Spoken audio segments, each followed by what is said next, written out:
TV 46 Malenadu ವಾರ್ತೆಗಳು. ನಾನು ಮೇಘನಾ ಲೋಕೇಶ್.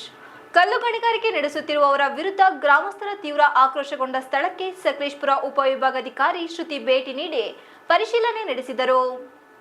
ಸ್ಥಳಕ್ಕೆ ಭೇಟಿ ನೀಡಿದ ಅಧಿಕಾರಿಗಳು ಅಲ್ಲಿಯ ಸಮಸ್ಯೆಯನ್ನು ಕೂಲಂಕುಷವಾಗಿ ಪರಿಶೀಲಿಸಿದರು. ನಂತರ ಎರಡು ಗುಂಪುಗಳ ಗ್ರಾಮಸ್ಥರ ಹಾಗೂ ಕಲ್ಲು ಗಣಿಗಾರಿಕೆಯವರ ವಾದ ವಿವಾದವನ್ನು ಆಲಿಸಿದರು. ಈಗಾಗಲೇ ಕಲ್ಲು ಗಣಿಗಾರಿಕೆ ಮಾಡುತ್ತಿರುವವರು ಎಲ್ಲ ರೀತಿಯ ಅನುಮತಿಯನ್ನು ಪಡೆದುಕೊಂಡಿದ್ದು ಕೆಲಸ ಮಾಡುತ್ತಿದ್ದಾರೆ. ಆದರೆ ಯಾವುದೇ ಯಂತ್ರೋಪಕರಣಗಳನ್ನು ಬಳಸದೆ ಕೈಯಲ್ಲಿ ಒಡೆಯಲು ಮಾತ್ರ ಅವಕಾಶವಿದೆ ಅಷ್ಟೇ.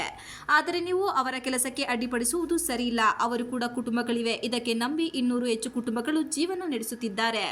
ಕೆಲಸ ಮಾಡಲು ಬಿಡಿ ಎಂದು ಅಲ್ಲಿಂದ ಎಸಿ ಹೋರಾಟ ನಂತರ ಗ್ರಾಮದ ಮಹಿಳೆಯರು ತಮ್ಮ ಆಕ್ರೋಶ ವ್ಯಕ್ತಪಡಿಸಿದರು. ನಂತರ ಎರಡು ಗುಂಪುಗಳ ನಡುವೆ ಮಾತಿನ ಚಕಮಕಿ ನಡೆಯಿತು. ಧಿಕ್ಕಾರ ಕೂಗಿ ತಮ್ಮ ಆಕ್ರೋಶ ವ್ಯಕ್ತಪಡಿಸಿದರು. ಅಲ್ಲೇ ಇದ್ದ ಪೊಲೀಸರು ಮಧ್ಯಪ್ರವೇಶಿಸಿ ಸಮಾಧಾನ ಪಡಿಸಿದರು. ಯಾವಾಗ ಎರಡು ಗುಂಪುಗಳ ನಡುವೆ ಮಾತು ಜೋರಾಯಿತು, ಗ್ರಾಮಸ್ಥರನ್ನು ಕೂರಿಸಿ ಸಮಾಧಾನ ಪಡಿಸಲು ಯತ್ನಿಸಿದರು. ಇದನ್ನು ಲೆಕ್ಕಿಸದ ಗ್ರಾಮಸ್ಥರು ಪ್ರಾಣ ಬಿಟ್ಟೆವು ಹೊರತು ಕೆಲಸ ಮಾಡಲು ಬಿಡುವುದಿಲ್ಲವೆಂದು ಪಟ್ಟು ಹಿಡಿದು ಕುಳಿತರು. ಅನ್ಯಾಯವಾಗುತ್ತಿರುವುದು ನಮಗೆ, ಅವರಿಗಲ್ಲ. ನಮ್ಮ ಗ್ರಾಮ ಮತ್ತು ಮನೆಗಳನ್ನು ಉಳಿಸಿಕೊಳ್ಳುವುದು ನಮ್ಮ ಕರ್ತವ್ಯವಾಗಿದೆ ಎಂದು ತಮ್ಮ ಅಳಲನ್ನು ತೋಡಿಕೊಂಡರು.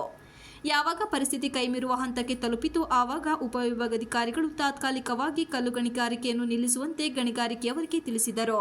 ಗ್ರಾಮಸ್ಥರ ಆರೋಪವೇನೆಂದರೆ, ಕಲ್ಲು ಗಣಿಗಾರಿಕೆ ಮಾಡುವಾಗ ಕೈಯಲ್ಲಿ ಹೊಡೆಯದೆ ಯಂತ್ರಗಳನ್ನು ಹಾಗೂ ಸಿಡಿಮದ್ದುಗಳನ್ನು ಬಳಸಿ ಒಡೆಯುತ್ತಿದ್ದಾರೆ ಎಂಬ ಆರೋಪವಿದೆ. ಇದರಿಂದ ಅಕ್ಕಪಕ್ಕದ ಮನೆಗಳು ಬಿರುಕು ಬಿಡುತ್ತಿದೆ ಮತ್ತು ಕೃಷಿ ಜಮೀನುಗಳು ತನ್ನ ಫಲವತ್ತತೆಯನ್ನು ಕಳೆದುಕೊಳ್ಳುತ್ತಿದೆ. ಹೊಲ ಗದ್ದೆಗಳಲ್ಲಿ ಕೃಷಿ ಬೆಳೆಯಲು ಸಾಧ್ಯವಾಗುತ್ತಿಲ್ಲ ಎಂಬುದು ಗ್ರಾಮಸ್ಥರ ಆರೋಪ ಮಾಡುತ್ತಿದ್ದಾರೆ. ಹಾಗಾಗಿ ನಾವು ಕೂಡ ಕಳೆದ ಬಾರಿ ಮನೆ ಪರಿಶೀಲನೆ ಮಾಡಿ ಇಲ್ಲಿಯ ಕೃಷಿ ಜಮೀನಿನ ಮಣ್ಣನ್ನು ಗಣಿ ಮತ್ತು ಭೂ ವಿಜ್ಞಾನ ಇಲಾಖೆಯವರಿಗೆ ಕಳಿಸಿ ರಿಪೋರ್ಟ್ ತೆಗೆದುಕೊಂಡಿದ್ದೇವೆ. ಈ ವರದಿಯ ಪ್ರಕಾರ ಯಾವುದೇ ಸಮಸ್ಯೆ ಇಲ್ಲವೆಂದು ವರದಿಯಲ್ಲಿ ಬಂದಿದೆ. ಆದರೂ ಕೂಡ ಮತ್ತೆ ಪರೀಕ್ಷೆ ಮಾಡಲು ಕಳಿಸಿಕೊಡುತ್ತೇವೆ. ಅಲ್ಲಿಯವರೆಗೂ ಗಣಿಗಾರಿಕೆ ಮಾಡದಂತೆ ತಾತ್ಕಾಲಿಕವಾಗಿ ರದ್ದುಪಡಿಸಲು ಗಣಿಗಾರಿಕೆಯ ಮಾಲೀಕರಿಗೆ ತಿಳಿಸಿದ್ದೇವೆ. ನಂತರ ವರದಿ ಬಂದ ಮೇಲೆ ಮಾಲೀಕರಿಗೆ ತಿಳಿಸುತ್ತೇವೆ ಮತ್ತು ಗ್ರಾಮಸ್ಥರು ಹೇಳುವಂತೆ ರಸ್ತೆಗಳು ಸಂಪೂರ್ಣ ಹಾಳಾಗಿದೆ ಹಾಗೂ ಧೂಳು ಹೆಚ್ಚಾಗಿದೆ ಎಂದು ಗಣಿ ಮಾಲೀಕರಿಗೆ ಹೇಳಿದ್ದೇವೆ. ಕೆಲಸ ಮಾಡಬೇಕಾದರೆ ರಸ್ತೆಗೆ ನೀರನ್ನು ಹಾಕಿ ಕೆಲಸ ಮಾಡಿ ಹಾಗೂ ಗಣಿಗಾರಿಕೆ ಮಾಡುವಾಗ ಯಾವುದೇ ರೀತಿಯ ಸಿಡಿಮದ್ದು ಹಾಗೂ ಯಂತ್ರಗಳನ್ನು ಬಳಸಬಾರದೆಂದು ಈ ರೀತಿ ಮಾಡಿದರೆ ನಮಗೆ ಸಾಕ್ಷಿ ಸಮೇತ ಗ್ರಾಮಸ್ಥರು ದೂರು ನೀಡಿದರೆ ತಕ್ಷಣವೇ ಕಲ್ಲು ಗಣಿಗಾರಿಕೆಯನ್ನು ಸಂಪೂರ್ಣ ನಿಲ್ಲಿಸಿ ಅವರ ಮೇಲೆ ಸೂಕ್ತ ಕ್ರಮ ಕೈಗೊಳ್ಳುತ್ತೇವೆ ಎಂದರು.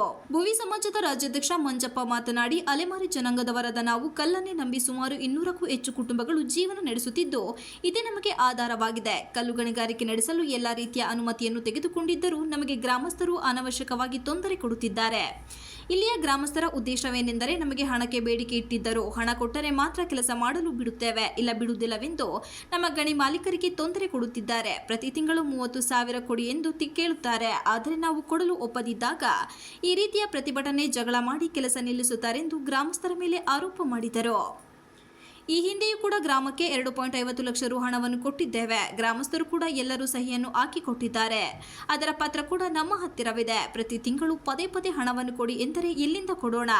ನಮ್ಮ ಕೈಯಲ್ಲಿ ಹಣ ಕೊಡಲು ಸಾಧ್ಯವಿಲ್ಲ. ಈಗಾಗಲೇ 1 ತಿಂಗಳಿಂದ ನಮ್ಮ ಜನರಿಗೆ ಕೆಲಸ ಮಾಡಲು ಬಿಡದೆ ಉಪವಾಸ ಸಾಯುತ್ತಿದ್ದಾರೆ. ಇದೇ ರೀತಿ ನಮಗೆ ಗ್ರಾಮಸ್ಥರು ತೊಂದರೆ ಕೊಡುತ್ತಿದ್ದರೆ ಹಾಸನ ಜಿಲ್ಲಾಧಿಕಾರಿ ಕಚೇರಿ ಮುಂದೆ ಧರಣಿ ಕುಳಿತು ಉಗ್ರ ಹೋರಾಟ ಮಾಡುವುದಾಗಿ ತಿಳಿಸಿದರು.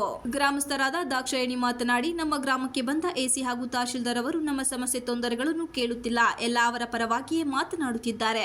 ನಮ್ಮ ಊರಿಗೆ ಆಗುತ್ತಿರುವ ಅನ್ಯಾಯವನ್ನು ಯಾರೂ ಕೇಳುತ್ತಿಲ್ಲ. ಗ್ರಾಮದ ರಸ್ತೆಗಳೆಲ್ಲ ವಾಹನಗಳು ಓಡಾಡಿ ಗುಂಡಿ ಬಿದ್ದು ಹಾಳಾಗಿದೆ. ಶಾಲೆ ವಾಹನಗಳು ಕೂಡ ಬರುತ್ತಿಲ್ಲ. ರಸ್ತೆಯಲ್ಲಿ ಲಾರಿಗಳಲ್ಲಿ ಓವರ್ಲೋಡ್ ಹಾಕಿಕೊಂಡು ಜೋರಾಗಿ ಹೋಗುತ್ತಾರೆ. ರಸ್ತೆಯಲ್ಲಿನ ಧೂಳು ಮನೆಗೆ ಬರುತ್ತದೆ. ಇದರಿಂದ ಮಕ್ಕಳಿಗೆ, ವಯಸ್ಸಾದವರಿಗೆ ಉಸಿರಾಟದ ತೊಂದರೆ ಹಾಗೂ ಆರೋಗ್ಯದ ಮೇಲೆ ಪರಿಣಾಮ ಬೀರುತ್ತಿದೆ. ಅಲ್ಲದೆ ಕಳೆದ ವರ್ಷ ಲಾರಿಯಿಂದ ಹಸುವಿಗೆ ಗುದ್ದಿ ಸತ್ತು ಹೋಗಿದೆ. ಅದಕ್ಕೂ ಪರಿಹಾರ ಕೊಟ್ಟಿಲ್ಲ. ಬಂಡೆ ಹಾಗೂ ಹಳ್ಳದ ನೀರು ಹೊಲ ಗದ್ದೆಗಳಿಗೆ ಹರಿದು ಬೆಳೆ ಹಾನಿಯಾಗಿ ಬಂಡೆ ತೆಗೆಯಲು ಸಿಡಿಮದ್ದು ಬಳಸಿ ಮೆಗಾ ಬ್ಲಾಸ್ಟ್ ಮಾಡುತ್ತಾರೆ. ಇದರಿಂದ ಕಾಡು ಪ್ರಾಣಿಗಳಾದ ಆನೆ, ಹಂದಿಗಳು ಭಯದಿಂದ ಗ್ರಾಮಕ್ಕೆ ನುಗ್ಗಿ ಕೂಲಿ ಮಾಡುತ್ತಿರುವವರ ಮೇಲೆ ಹಾಗೂ ಮನುಷ್ಯರ ಮೇಲೆ ಹಲ್ಲೆ ಮಾಡುತ್ತಿದೆ. ಎಷ್ಟೇ ಸಮಸ್ಯೆಗಳು ಅಧಿಕಾರಿಗೆ ಹೇಳಿದರೂ ನಮ್ಮ ಮೇಲೆ ಜವಾಬ್ದಾರಿ ತೆಗೆದುಕೊಳ್ಳುತ್ತಿಲ್ಲ. ಏನಾದರೂ ನ್ಯಾಯ ಕೇಳಲು ಹೋದರೆ ಪೊಲೀಸರು ನಮ್ಮ ಮೇಲೆ ದೌರ್ಜನ್ಯ ಮಾಡಲು ಬರುತ್ತಾರೆ, ಅಸಡ್ಡೆ ತೋರಿಸುತ್ತಿದ್ದಾರೆ ಎಂದು ಆರೋಪ ಮಾಡಿದರು. 20 ವರ್ಷಕ್ಕೆ ತಗೊಂಡಿದೆ. 2015ರಿಂದ 2035ವರೆಗೂ ಇದೆ. ಎಷ್ಟು ವರ್ಷ ಆಯಿತು? 2015 ಅಂದರೆ ಈಗ 9 ವರ್ಷ. 9ನೇ ವರ್ಷ. ಎಷ್ಟು ಎಕರೆ? 3 ಎಕರೆಗೆ. 3 ಎಕರೆ. ಜನಗಳ ಆರೋಪ ಇದೆ, ಸಾರ್ವಜನಿಕರು 3 ಎಕರೆ ಮೇಲೆ ಅಕ್ವೈರ್ ಮಾಡ್ಕೊಂಡಿದ್ದಾರೆ ಅಂತ. ಅದಕ್ಕೆ ಸರ್ಕಾರದಿಂದ ಒಂದು ಡ್ರೋನ್ ಸರ್ವೆ ಆಗಿದೆ. ಡ್ರೋನ್ DGPS ಸರ್ಕಾರದ ಮಟ್ಟದಿಂದ ರಾಜ್ಯದಾದ್ಯಂತ ಎಲ್ಲ ಕ್ವಾರಿಗಳದ್ದು ಒಂದು ಸರ್ವೆ ಆಗಿದೆ. ಅವ್ರ ವರದಿ ಬಂದ ಮೇಲೆ ಅದ್ರ ಮೇಲೆ ಡಿಪಾರ್ಟ್ಮೆಂಟಿಂದ ಆ್ಯಕ್ಷನ್ ಆಗುತ್ತೆ. ಜಾಸ್ತಿ ಅಕ್ವೈರ್ ಮಾಡ್ಕೊಂಡಿದ್ರು ಮತ್ತೆ ಅದರಿಂದ ಆ್ಯಕ್ಷನ್ ಆಗುತ್ತೆ. ದಂಡ ಕಟ್ಸೋದು ಏನಿದೆ ಅದನ್ನು ಸರ್ಕಾರದಿಂದ ಡಿಪಾರ್ಟ್ಮೆಂಟಿಂದ ಆ್ಯಕ್ಷನ್ ತಗೊಳ್ತಾರೆ. ಮತ್ತು ಈ ಕ್ವಾರೆ ಕೆಲಸ ನಡೆಸ್ತಾ ಇರೋದ್ರಿಂದ ಕಾಡು ಪ್ರಾಣಿಗಳಿಗೆ ಎಲ್ಲ ತೊಂದರೆ ಆಗ್ತಿದೆ, ಗ್ರಾಮಗಳಿಗೆ ನುಗ್ತಾ ಇದ್ದಾವೆ.